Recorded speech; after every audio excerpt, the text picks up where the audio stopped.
చావోరేవో పోరులో టీమిండియా పంజా విసిరింది. ఈడెన్ గార్డెన్స్లో వెస్టిండీస్ను 5 వికెట్ల తేడాతో చిత్తు చేసింది. సంజు శాంసన్ విధ్వంసకర బ్యాటింగ్తో 2 సార్లు ఛాంపియన్. వెస్టిండీస్ ఉసురుమంటూ టోర్నీ నుంచి నిష్క్రమించింది.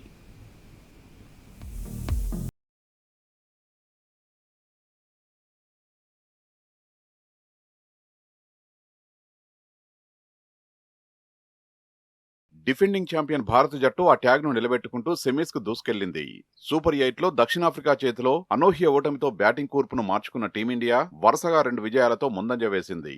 ఈడెన్ గార్డెన్స్ లో వెస్టిండీస్ నిర్దేశించిన 196 పరుగుల ఛేదనలో ఓపెనర్ సంజు శాంసన్ 97 పరుగులతో నాటౌట్ గా నిలిచి చెలరేగి ఆడి లక్ష్యాన్ని ఉఫ్మనిపించాడు.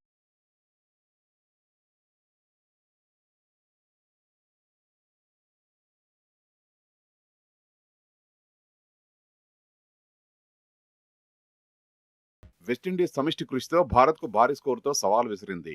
ఓపెనర్ రోస్టర్ చేసి శుభారంభమిచ్చిన జస్ప్రీత్ బుమ్రా విజృంభణతో ఒకే ఓవర్లో 2 బిగ్ వికెట్లు కోల్పోయిన విండీస్ రోమన్ పావెల్, జేసన్ హోల్డర్ల విధ్వంసంతో కోలుకుంది.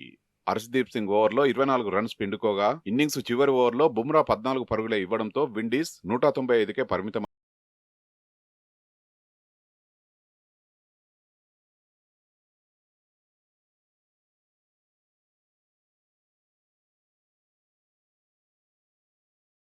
వెస్టిండీస్ నిర్దేశించిన భారీ ఛేదనలో భారత్ పవర్ ప్లేలోనే 2 బిగ్ వికెట్లు కోల్పోయింది. ఫామ్ లోకి వచ్చినట్టే అనిపించిన అభిషేక్ శర్మ పేలవ షాట్తో పెవిలియన్ చేరాడు. ఆ తర్వాత వస్తూనే 2 4లతో అలరించిన ఇషాన్ కిషన్ ను హోల్డర్ బోల్తా కొట్టించాడు.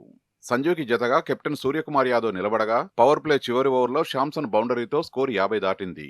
6 ఓవర్లు పూర్తయ్యేసరికి స్కోర్ 35 బంతుల్లోనే 48 రన్స్ జోడించిన ఈ ద్వయాన్ని షమర్ జోసెఫ్ విడదీశాడు.